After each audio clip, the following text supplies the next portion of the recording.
아비가일이 다윗을 보고 급히 나귀에서 내려 다윗 앞에 엎드려 그의 얼굴을 땅에 대리라. 그가 다윗의 발에 엎드려 이르되 내 주여 원하건대 이 죄악을 나고 내게로 돌리시고 여종에게 주의 귀에 말하게 하시고 이 여종의 말을 들으소서. 원하옵나니 내 주는 이 불량한 사람 나발을 개의치 마옵소서. 그의 이름이 그에게 적당하니 그의 이름이 나발이라. 그는 미련한 자이니라. 여종은 내 주께서 보내신 소년들을 보지 못하였나이다. 내 주여 여호와께서 살아 계심을 두고 맹세하노니 내 주도 살아 계시거니와 내 주의 손으로 피를 흘려 친히 보복하시는 일을 여호와께서 막으셨으니 내 주의 원수들과 내 주를 해하려 하는 자들은 나발과 같이 되기를 원하나이다. 여종이 내 주께 가져온 이 예물을 내 주를 따르는 이 소년들에게 주게 하시고 주의 여종의 허물을 용서하여 주옵소서. 여호와께서 반드시 내 주를 위하여 든든한 집을 세우시리니 이는 내 주께서 여호와의 싸움을 싸우시며 내 주의 일생에 내 주에게서 악한 일을 찾을 수 없음이니이다. 사람이 일어나서 내 주를 쫓아 내 주의 생명을 찾을지라도 내 주의 생명은 내 주의 하나님 여호와와 함께 생명싸개 속에 쌓여 있을 것이요 내 주의 원수들의 생명은 물매로 던지듯 여호와께서 그것을 던지시리이다. 여호와께서 내 주에 대하여 하신 말씀대로 모든 선을 내 주에게 행하사 내 주를 이스라엘의 지도자로 세우실 때에 내 주께서 무죄한 피를 흘리셨다든지 내 주께서 친히 보복하셨다든지 함으로 말미암아 슬퍼하실 것도 없고 내 주의 마음에 걸리는 것도 없으시리니 다만 여호와께서 내 주를 후대하실 때에 원하건대 내 주의 여종을 생각하소서 하니라. 아멘. 네, 우리 앞뒤 좌우로 한번 인사할까요? 잘 오셨습니다. 네, 사랑하고 축복합니다. 네.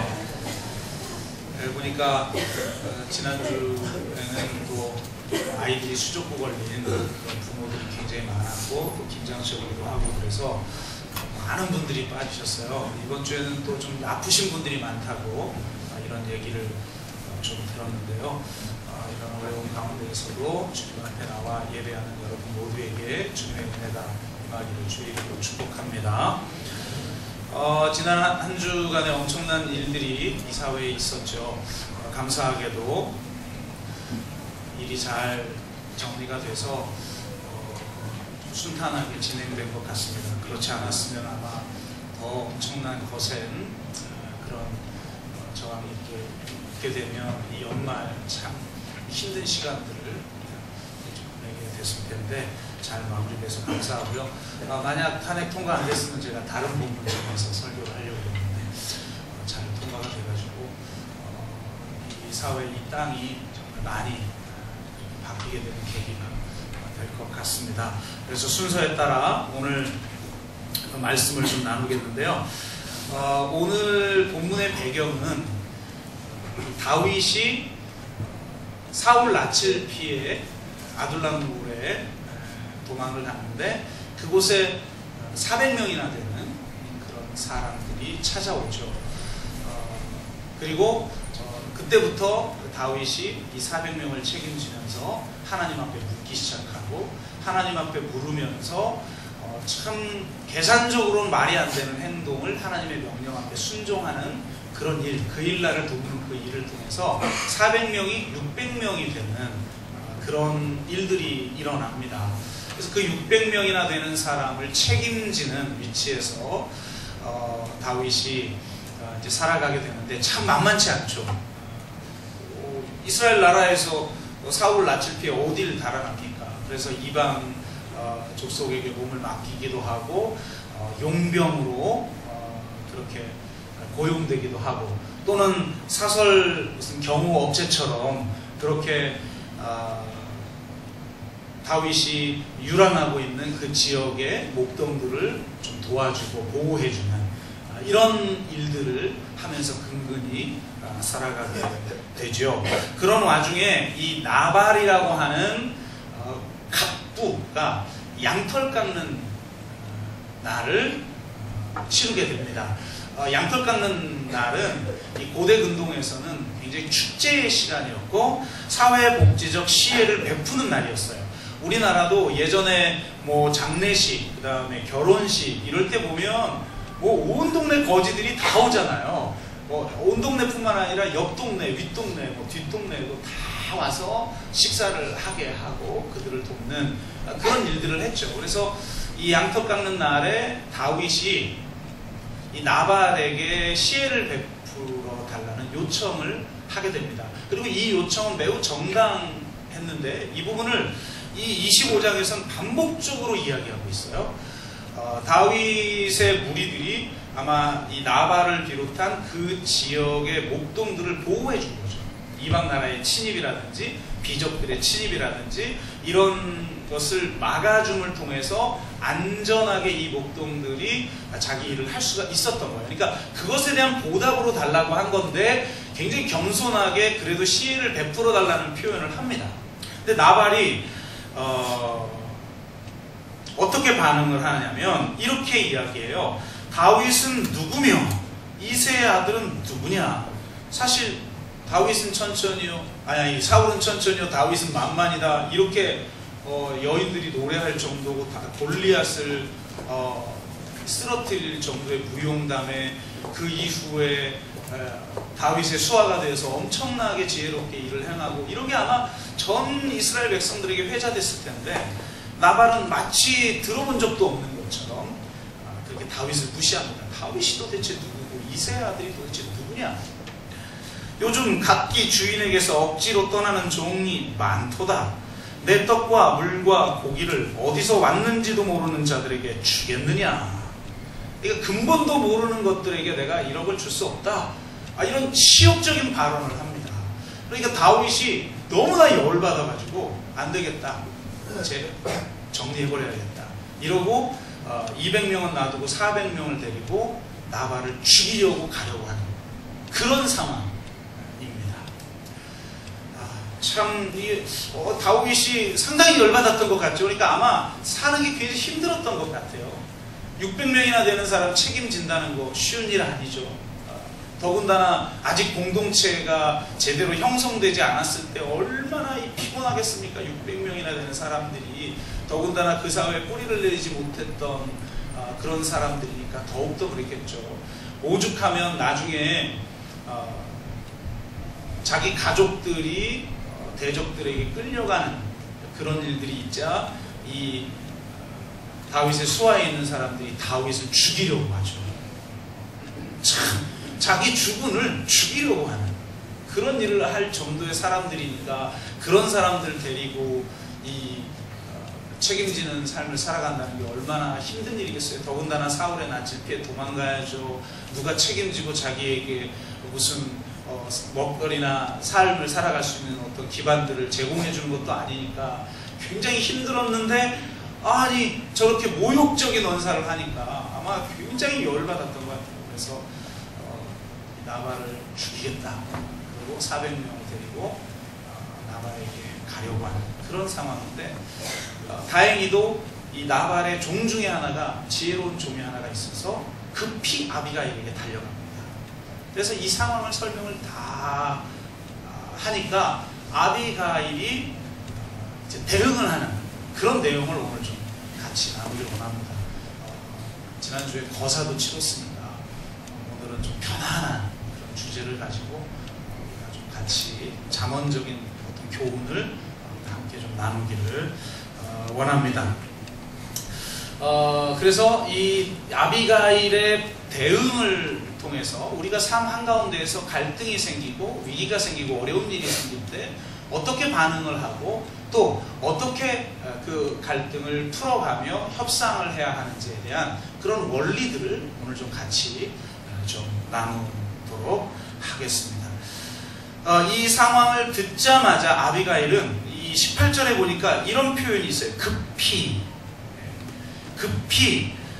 어느 정도를 준비하냐면 떡 200덩이, 포도주 2가죽 부대, 양 6마리, 볶음복식 5세야, 건포도 100송이, 무화과 뭉치 200개. 그러니까 아마 준비할 수 있는 한 최대한 준비를 해간 것 같아요. 그래서 급히 이 모든 걸 준비하게 하여 신속히 다윗에게 보냅니다. 이 지혜는 속도와 관련되어 있는 경우가 많은데요. 우리가 협상과 관련해서 한번 정리를 해보면 이렇습니다. 주도권이 나에게 있을 땐 느리게 반응할수록 좋습니다. 주도권이 상대에게 있을 땐 빨리 반응할수록 좋습니다. 이런 건데요. 예를 들어 판매원과 구매자와의 관계다. 주도권이 누구에게 있죠? 구매자에게 있죠. 당연히 소비자에게 있는 거죠. 그러면 소비자에게 주도권이 있다는 건 결정을 느리게 할수록 유리하다는 거예요. 이런 글을 읽은 적이 있어요. 어떤 사람이 중고 냉장고를 사는데 내놓은 냉면 가격은 50만 원이에요. 근데 30만 원이면 충분히 살 것 같은 느낌이 있는 거예요. 그러면 여러분 어떻게 구매자는 어떻게 해야 되죠? 사는 결정을 느리게 할수록 좋은 거죠. 그래서 이 사람이 매장에 가가지고 구경하는데 바로 사는 게 아니라 한 2시간 가까이 쇼핑을 해요. 야, 이거 좋겠는데 사야 되나 말아야 되나 막 이렇게 고민하다가 도저히 결정을 못하겠습니다. 이걸 주로 쓰는 제 아내하고 내일 보겠습니다. 그 다음날 가는 거죠. 그리고 한 2시간 동안 또 이거 먹고 저거 먹고 쇼핑을 하다가 도저히 결정을 못하겠습니다. 냉장고의 전문가인 우리 장모님하고 내일 다시 오겠어요. 그리고 그 다음 날에 와가지고 또 결정을 안 하고 그냥 계속 그냥 밀고 땡기는 거죠. 그러다가 이거 참 30만 원이면 딱 사겠는데 50만 원이면 도저히 안 되겠네요 하고 딱 돌아서는 거예요. 그러면 이 판매자는 자기가 지금 며칠 동안 공을 들였으니까 이거 놓치면 안 되는 거예요. 그래가지고 하라고 내가 30만 원 줄 테니까 사라. 이렇게 된다는 거예요. 그러니까 주도권이 나에게 있을 땐 느리게 결정할수록 좋은 것이고 주도권이 상대에게 있을 땐 빨리 결정하는 게 굉장히 중요한 거죠. 베트남 전쟁의 평화협정, 파리에서 평화협정할 때도 그랬다고 그래요. 미국 측하고 베트남 측이 있는데 여러분 누가 주도권을 가지고 있죠? 베트남이 가지고 있죠, 당연히. 왜냐하면 미군이 유일하게 패배당한 전쟁 아니에요? 베트남 전쟁은. 그리고 본국에서는 맨날 전쟁 반대 그냥 전 국민이 일어나가지고 반전운동하고 있죠.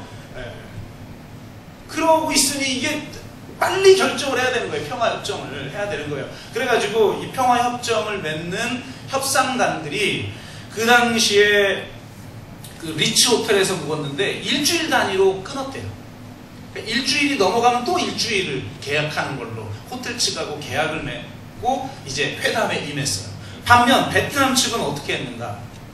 파리 외곽에 빌라 한 채를 2년 반 동안에 대여 계약을 맺고 협상에 임했대요. 이거 보세요. 2년 반짜리하고 일주일짜리하고 누가 이기겠어요? 안 하려면 말어. 2년 반 동안 뭐 아주 버티지 뭐. 무조건 베트남이 유리하죠. 그래서 베트남이 유리하게 평화협정을 맺은 거예요. 그러니까 주도권이 누가 있느냐? 지금 보세요. 다윗에게 있어요? 아비가일에게 있어요?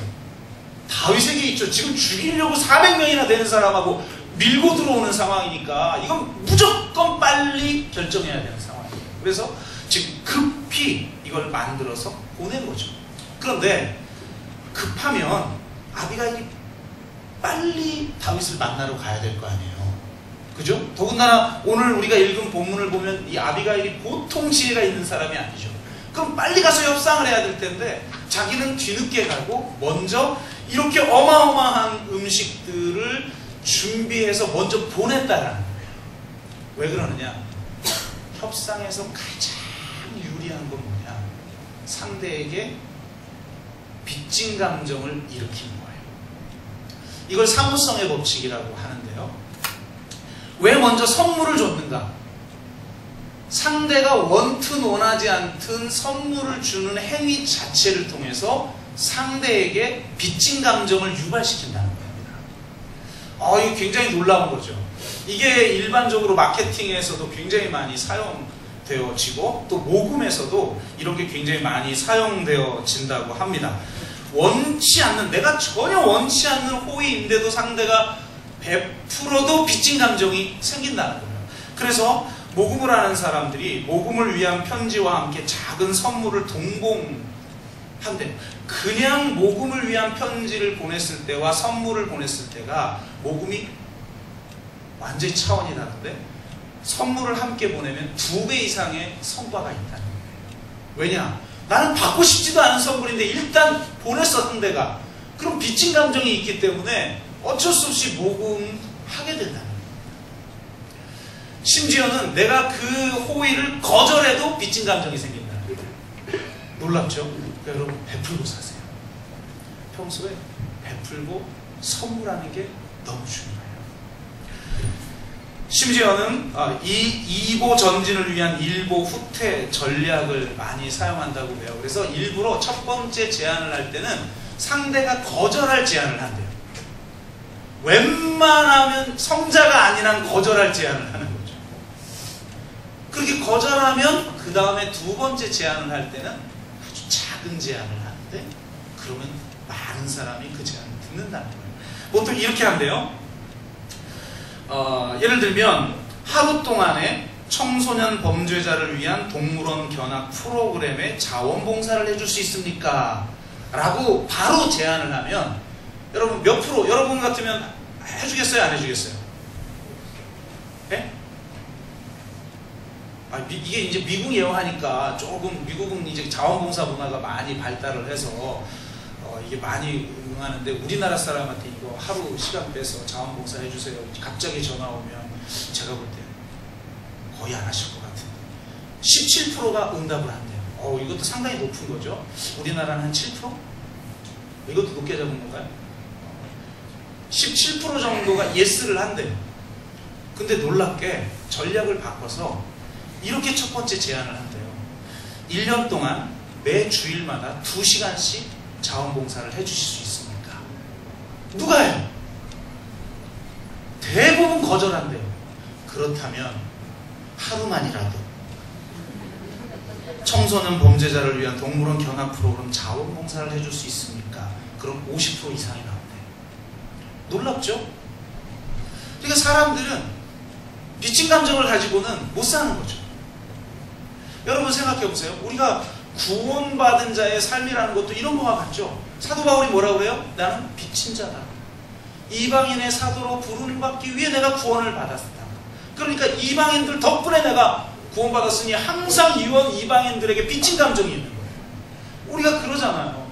이런 구원받은 은혜가 너무 커서 마치 빚진 자의 심정처럼 우리가 세상에 하나님의 사명을 감당하고 또 사랑을 베풀고 심지어 원수까지 사랑하고 그런 삶을 살려고 하는 것 아니겠습니까?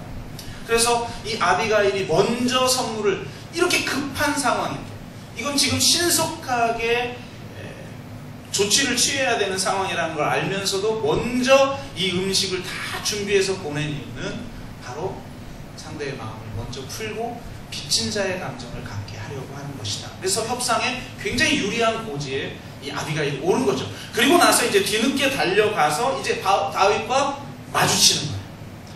그리고 그 다윗 앞에서 했던 말씀을 오늘 우리가 같이 읽었는데, 이 아비가일이 다윗에게 했던 메시지를 통해 우리가 어떻게 협상해야 하며 또 우리가 갈등을 겪을 때 어떤 마인드를 가져야 하는지를 같이 좀 나누도록 하겠습니다. 24절 25절을 보면요, 이 아비가일이 협상에 임할 때 했던 가장 중요한 것은 자신의 잘못을 먼저 인정했다. 사실 아비가일이 잘못한 게 아닌데도 뭐라고 이야기하냐면 이 죄악을 나 곧 내게로 돌리시라, 이렇게 먼저 이야기해요. 그리고 나발이 불량한 사람이고 그 이름의 뜻 자체도 미련한 자라는 뜻이어서 그렇게 미련하게 당신한테 행동을 한 겁니다. 우리가 잘못했습니다. 이거예요. 여러분, 갈등을 해결하는 가장 강력한 무기가 뭐냐? 미안하다는 겁니다. 우린 자존심 상해가지고 이 말을 못해요. 그리고 대부분의 싸움은 양자가 다 잘못했죠. 그러니까 그 인간이 먼저 잘못해야 나도 잘못했다는 말을 하고 싶은 거예요. 그러니까 안 풀리는 거예요. 그냥 내가 지금 상대도 실수하는 거죠. 다윗이 이렇게까지 반응할 일은 아니거든요. 이게 그걸 이제 지금 뒤에서 잘 풀어서 이야기하지만 그러기 전에 먼저 철저하게 지금 이 죄를 나에게 돌려달라. 그리고 나발이 미련한 자, 이거 불량한 사람이기 때문에 당신에게 잘못된 행동을 했다. 철저하게 하는 거예요. 여러분, 그리스도인은 미안하다라고 말할 줄 아는 사람이 돼야 돼요. 이전에 충격적인 사건, 아들이 부모 둘을 다 죽인 그런 사건이 있었잖아요. 그 아이와 심리학자가 면담한 내용을 책을 냈어요. 근데 책 제목을 붙인 이유가, 그 책 제목이 뭐냐면 미안하다라고 말하는 게 그렇게 어려웠나요? 라는 책이에요. 저도 그 책을 가지고 있는데, 너가 부모를 죽였지만 부모에게 마지막으로 하고 싶은 이야기가 있다는 뭐냐? 그랬더니 이 말을 한 거예요. 미안하다라고 말하는 것이 그렇게 어려웠나요? 미안하다는 말 한마디만 했어도 내 정말 이 분노가 다 풀렸을 텐데 그렇게 어려운가요? 그렇게 어려워요. 참 힘들어요. 미안하다라고 말하는 게. 그래도 미안하다라고 말할 줄 알아야 된다. 그래야 상대가 녹아요. 여러분, 갈등이 있고 어려운 일이 있을 때 반드시 자신의 잘못을 인정하고 미안하다라고 말할 줄 아는 벌써 교인들이 주의 이름으로 축복합니다. 그리고 나서야 비로소 이제 지금 다윗이 실수하고 있는 면을 이야기하는데, 그걸 표현할 때 직접적으로 당신 지금 잘못하고 있는 거야 이런 식으로 말하지 않아요. 굉장히 완곡하게 간접적 표현을 쓰고 있는데, 그 간접적 표현은 뭐냐면 지금 액면가로 보이는 행위 너머에 있는 더 큰 영적인 맥락에서 지금 하고 있는 행동을 설명해 주고 있다는 거예요. 이렇게 이야기하죠. 내 주여 여호와께서 살아계심을 두고 맹세하노니 내 주도 살아계시거니와 내 주의 손으로 피를 흘려 친히 보복하시는 일을 여호와께서 막으셨으니. 당신이 이 정도 가지고 지금 쪼잔하게 이렇게 화를 낼 일이 아닙니다. 막 이렇게 우리 보통 이야기하잖아요. 이게 지금 화날 일이야. 그렇게 해서는 안 된다는 거죠. 그 행동의 이면에 있는 더 큰 영적 맥락에서 부드럽게 완곡하게 표현을 하고 있다는 거죠. 하나님이 저를 이렇게 지금 이 자리에 보내신 이유는 당신이 친히 보복하는 일을 여호와께서 막으시기 위함입니다. 그러니까 지금 이 행동은 지금 객관적으로 볼 때 옳으냐 그르냐의 차원이 아니라는 거예요. 분명히 옳죠. 심지어는 종들이 아비가일에게 그 말을 할 때도 이 분명히 지금 주인이 잘못하고 있는 것이고 저 다윗은 마땅히 옳은 행동을 지금 하고 있는 것입니다 라고 표현하잖아요. 그런데 문제는 지금 벌어진 사안을 놓고 누가 옳으냐의 문제가 아니라는 거예요. 그렇게 따지면 서로 답이 안 나온다는 거예요. 우리가 왜 자꾸 부부싸움을 하거나 누구와 갈등할 때 자꾸 이렇게 어렵냐? 이 사안을 놓고 누가 옳으냐 그르냐 놓고 싸우고 있으니 되냔 말이에요. 그 행동을 더 큰 영적인 맥락에서 볼 때 그게 어떤 의미가 있냐, 이걸 봐야죠. 그러니까 이 여인은 진짜 굉장히 지혜로운 여인인 거예요. 그래서 우리가 상대의 실수를 이야기할 때 실수를 직접적으로 이야기하기보다 그보다 더 큰 영적 맥락에서 표현할 수 있는 그런 능력이 우리 가운데 좀 있어야 된다라는 것이고요. 그 다음에 27절에는 이렇게 이야기해요. 제가 가져온 이 예물들을 소년들에게 주게 하시고 나의 잘못을 용서해 달라, 이렇게 얘기합니다. 근데 이게 무슨 말이냐면 사실 해결책은 쉽다는 거예요. 여러분 생각해 보세요.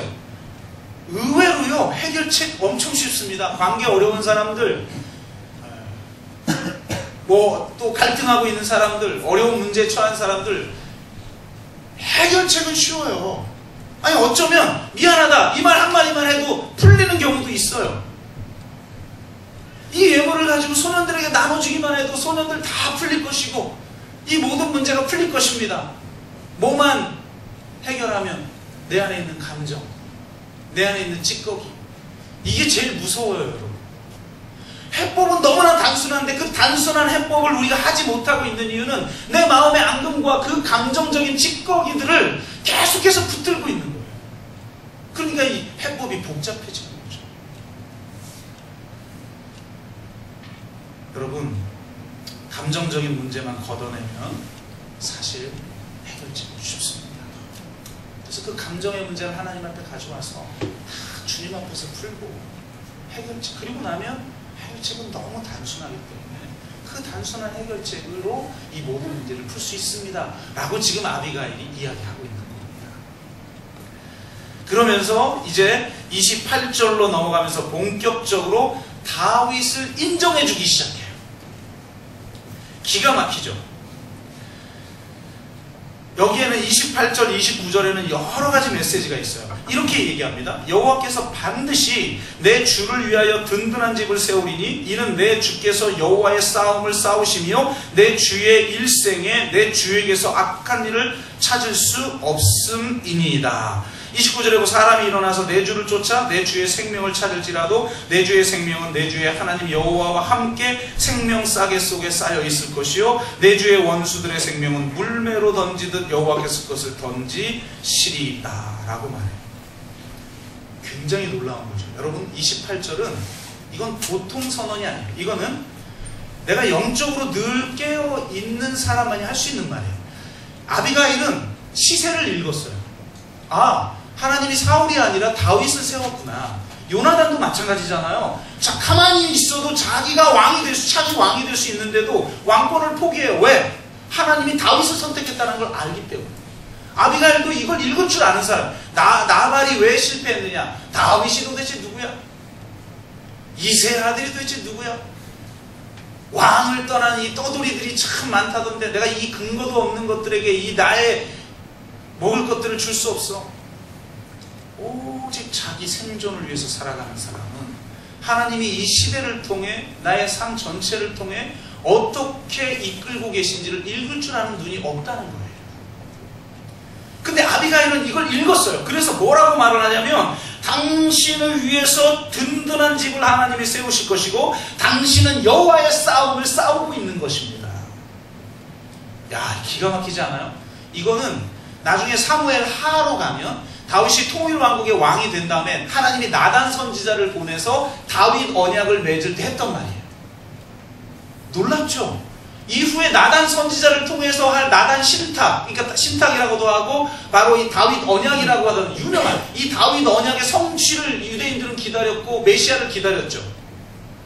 바로 이 사무엘하 7장 때문에 모든 사람들이 다윗의 자손 중에 메시아가 올 거라고 믿었거든요. 근데 그 말을 사무엘상 25장에서 이 여인, 이름도 없던 여인 아비가일이라는 여인이 하고 있어요. 놀랍죠? 사람을 높이고 사람을 위로할 때 인간적인 위로, 인간적인 인정은 한계가 있어요.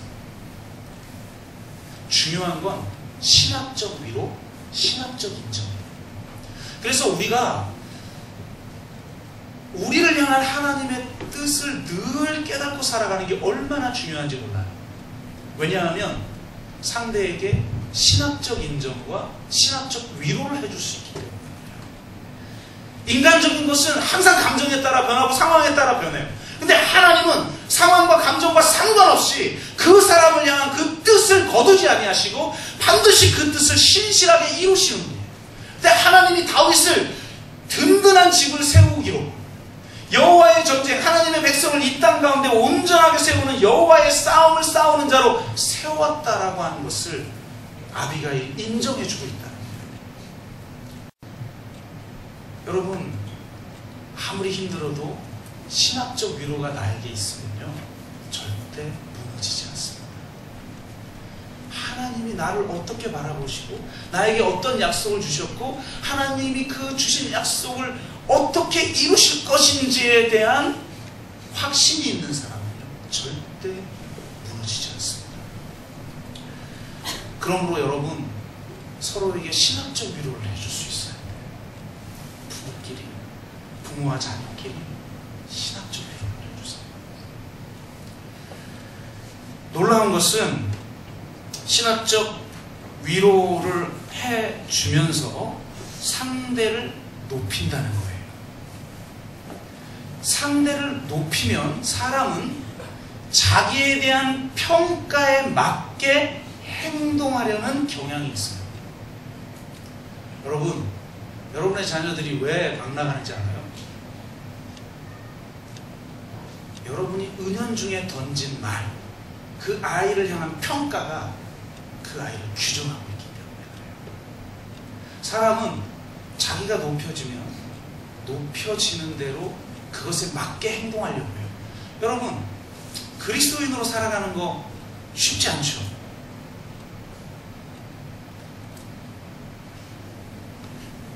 아니, 이 주일 예배 나오는 것부터가 힘들지 않아요? 아니, 1년에 한 번 송구영신 예배로 드리고 1년 살면 될 걸 뭘 매주씩이나 이렇게 나와. 더군다나 또 봉사하는 분들은 주일 교사하죠. 또 주일날 뭐 식당 봉사하죠. 또 평일날 순장으로 무슨 프로그램 우리 교회 왜 이렇게 또 많어. 뭐 또 와야죠. 그리고 또 세상 한가운데서 직장인으로 뭐 사업장에서 또 시민사회 영역에서 내가 그리스도인으로 합당하게 살아간다는 게 너무 힘들어요. 왜? 하나님이 우리에게 요구하는 수준이 너무 높아. 그죠? 원천태는 율법처럼 여겨지잖아요. 지난주 설교처럼 원수까지 사랑하라니. 원수는 원수지. 뭘 또 원수까지 사랑하냐 이 말이에요. 이거 사는 게 너무 피곤해. 갈등을 했으면 그냥 저 인간이 잘못했으니까 미워하고 살고 평생 기절하고 저주하고 살고 막 이러면 속 편한데 뭘 또 원수까지 사랑하라고 하냐. 근데 왜 우리가 그렇게 살려고 하죠? 하나님이 나를 그렇게 살 수 있는 존재로 보시기 때문에. 하나님이 나의 가치가 예수님짜리 인생이라고 하는 것을 알게 해주셨기 때문이에요. 그래서 지금 내가 너무 초라하고 내가 지금 별 볼 일 없는 것처럼 보이는데도 우리는 그 높은 기준에 맞춰서 살려고 노력해요. 그래서 힘들기도 하죠, 때로는. 근데 그 힘들게 그 높은 기준을 향해서 나아가는 것이 하나님의 영광을 나타내는 일이 된다는 거예요. 왜 우리 교회는 그냥 일반적인 교회처럼 그냥 같이 뭐하러 이렇게 힘든 청사진을 가지고 이렇게 힘들게 뭐 알 수도 없는 막 그림을 그려가면서 이렇게 어렵게 교회를 세워나갑니까?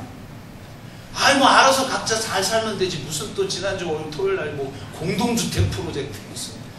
뭘 또 힘을 모아가지고 거의 불가능한 또 무슨 땅 사고 공동으로 투자해서 집 짓고 그러면서 공동체 생활 또 그냥 이렇게 살아도 힘들어 죽겠는데 뭘 또 비슷한 공간에 또 모여 살 생각도 하고. 왜 그래요 도대체? 하나님이 하나님의 백성들에게 그리고 그 백성들에 속한 한 사람 한 사람들에게 요구하는 기준이 높은 것은 하나님이 우리의 존재를 그렇게 보십니다. 여러분이 얼마나 존귀한 존재인지 아십니까? 정말 그렇게 살아가고 있어요? 나는 정말 두고 보기에도 아까운 존재구나. 나는 너무나 존귀한 존재고 아름다운 존재고 소중한 존재구나 라는 걸 매일 고백하면서 사십니까? 아멘? 뭐 별로 아멘들이 없어요. 그래서 안 되는 거예요. 현실이나 나의 실존이 그렇게 어렵고 못나 보이고 한심해 보여도 중요한 건 하나님이 나를 어떻게 보시느냐, 이게 가장 중요한 거예요. 그 의식을 가지고 있는 사람은 그렇게 살아가려고 노력하게 되어 있다는 거예요. 그래서 여러분 보세요. 예수님의 마음이 어떤지. 예수님이 베드로를 볼 때 얼마나 안심해요. 맨날 막 다혈질이어서 싸우고 막 죽여 살려 하고 지들끼리 싸우고 나중에 예수님을 3번씩이나 부인해요. 그런데 그 베드로를 향해서 예수님이 뭐라고 말해요? 예수님이 뭐라고 말해요? 요한의 아들 시몬아, 너는 장차 개바가 되리라. 너의 믿음 위에 교회를 세울 것이다. 아멘? 얼마나 놀라워요. 그게 예수님의 눈이라는 거예요. 여러분이 여러분 자신을 볼 때, 여러분의 남편, 여러분의 아내를 볼 때 어떻게 봐요? 여러분의 자녀를 볼 때 어떻게 봐야 되느냐? 예수님의 눈으로 베드로를 바라보듯이 바라봐야 돼요. 우리는 예를 들어 부부끼리 서로 다투죠? 그러면 이겨먹으려고 회복 불가능한 상처를 주려고 해요. 그래서 지금은 그게 또 맞는 말인 것 같아. 한심해 보여요, 남편이, 아내가. 그래서 그 한심한 걸 더 극대화하는 표현을 해서 한 방에 그냥 반격 불가능하게 만들려고 우리 하잖아요. 그러면 답이 없어요. 회복이 안 돼요. 지금은 분명히 그런 면이 있을 수 있어요. 그리고 우리는 인생을 살다 보면, 신앙생활 하다 보면 반드시 밑바닥을 칩니다. 여러분 밑바닥 칠 때 없었어요? 다 밑바닥 칠 때 있죠. 근데 밑바닥 칠 때 그런 존재로 그 사람을 평가하는 것이 아니라 그 사람이 가장 빛날 때의 모습을 기대하며 예수 그리스도의 눈으로 그 사람을 봐주는 거예요. 그럴 때만 갈등이 있을 때, 어려운 일이 있을 때 문제가 풀리는 것이지, 지금 현재 보이는 모습대로 저 인간 못돼 처먹었어, 비겁해, 비열해, 그러면서 그 자기 마음에 합당한 말을 집어 던지면 안 풀린다는 거죠. 다윗을 최고로 높여줘요. 사무엘 상을 우리가 읽고 있는데 사무엘 하에나 나올 이야기를 미리 아비가일이 해주고 있어요. 이것이 우리가 자기 자신에게, 서로에게 해줘야 할 일이에요. 여러분 정말 그런 눈으로 서로를 바라보시기를 주의 이름으로 축복합니다. 마지막이 제일 중요한데 30절 31절 기가 막히게 이야기를 합니다.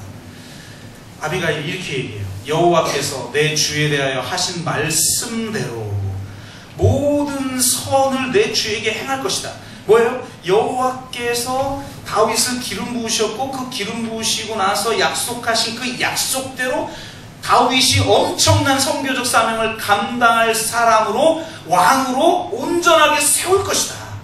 그런데 그때에 내 주를 이스라엘의 지도자로 세우실 때 명확하게 구체적으로 이야기하죠.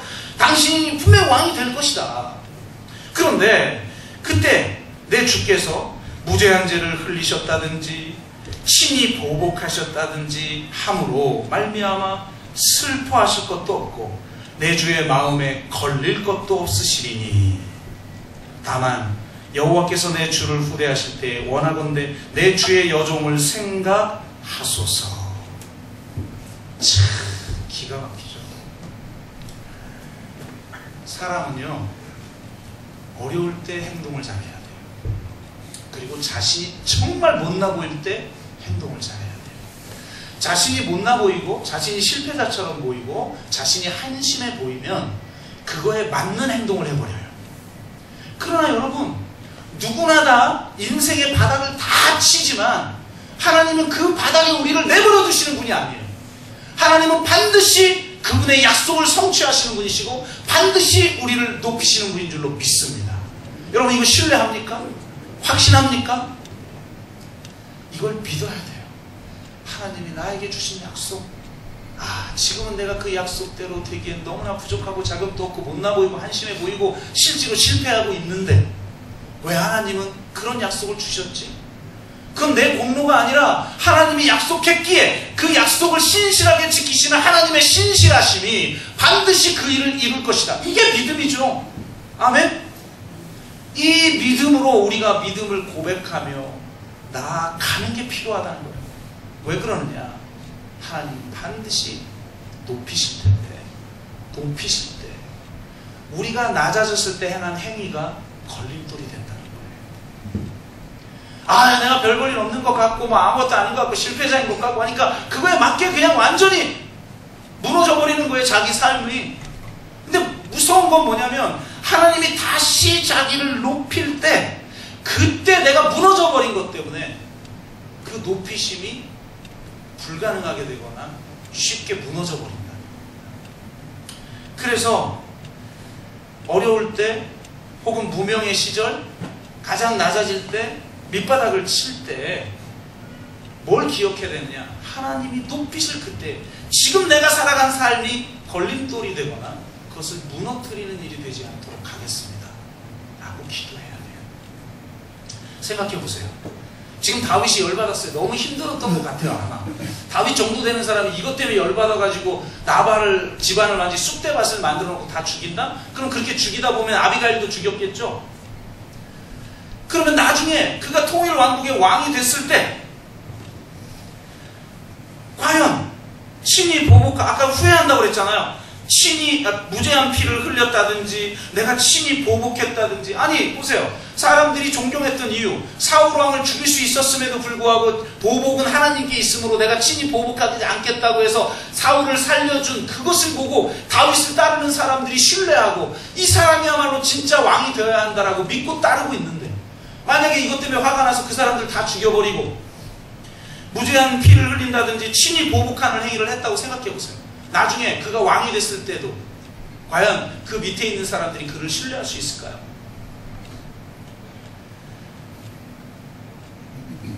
혹은 사울과 다르게 보복하지 아니하고 심지어 정당한 경우인데도 보복하지 아니하는 그런 성군이 되어 정치를 펼칠 거라는 신뢰를 과연 그때 줄 수 있을까요? 신하들에게, 백성에게? 못 준다는 거죠. 그러니까 이때의 감정적으로 무명의 시절이죠. 떠돌이 시절이죠. 600년밖에 되지 않죠. 자기 사람이.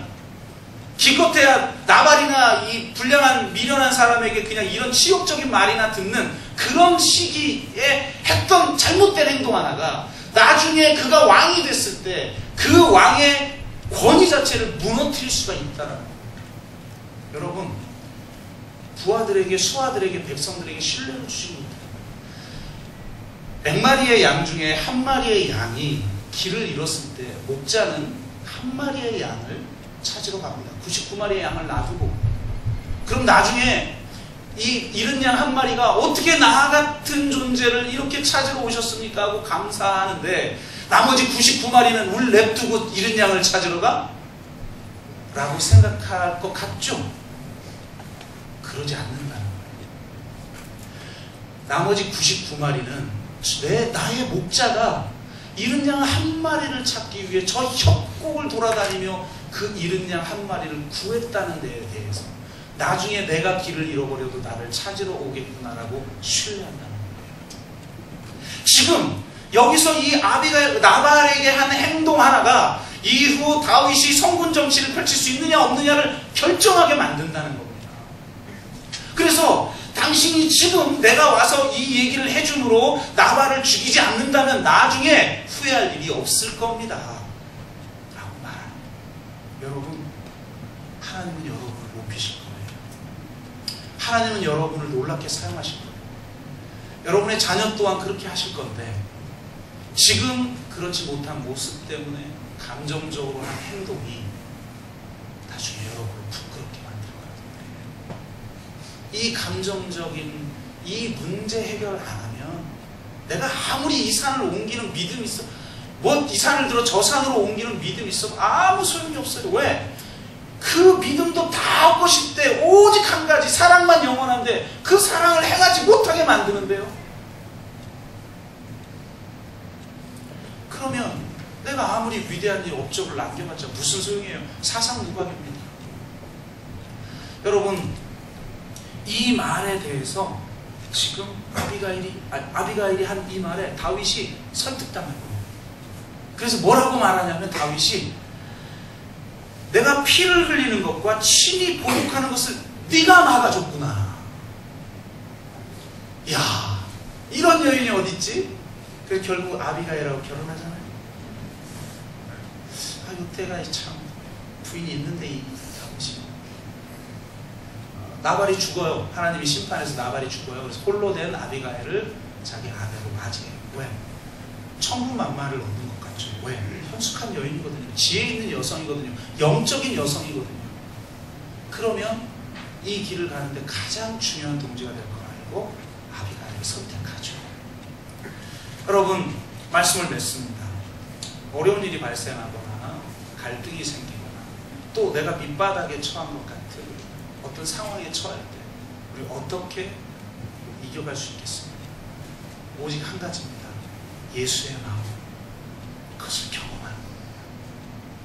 베드로마저도 장차 개발하리라고 말씀해 주시는 그 예수님의 마음, 우리에게 약속을 주시고 가장 우리를 높일 때의 그 모습으로 우리를 봐주시는 그분의 마음이 있을 때만 갈등을 이길 수 있고 협상할 수 있고 모든 문제를 헤쳐나갈 수가 있는 것입니다. 오늘 아비가일을 통해서 여러 가지 협상의 원칙과 지혜들을 본받았는데 가장 핵심적인 건 바로 이 예수의 마음을 통해 갈등을 일으키는 자가 아니라 갈등을 봉합하는 평화의 사람이 되시길 주의 이름으로 축복합니다. 기도합시다. 기도할 때 혹시 갈등의 관계 혹은 어려움의 관계, 어려운 일 혹은 내가 밑바닥에 바닥을 치는 것 같은 상황에 있는 분들이 계십니까? 주님께서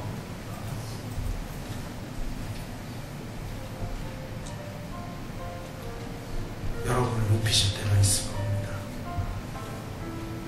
내가 바로 한심한 내 모습이 아니라 핏값 주고 사신 예수님짜리 인생으로 주님은 우리를 바라보십니다.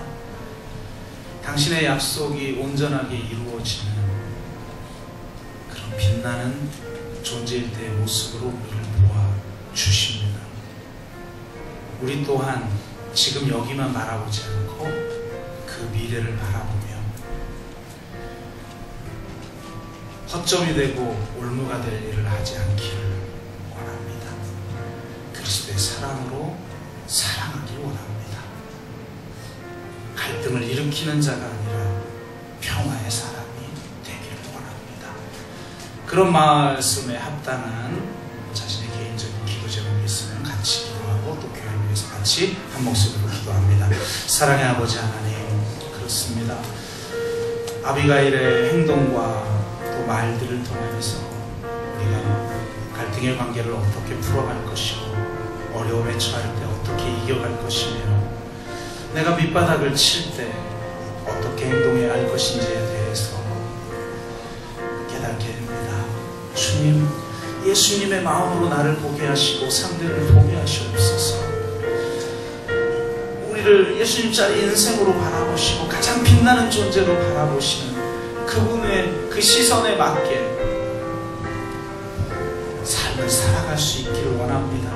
그 삶을 살다가 때로는 넘어지기도 하고 바닥을 치기도 할 것입니다.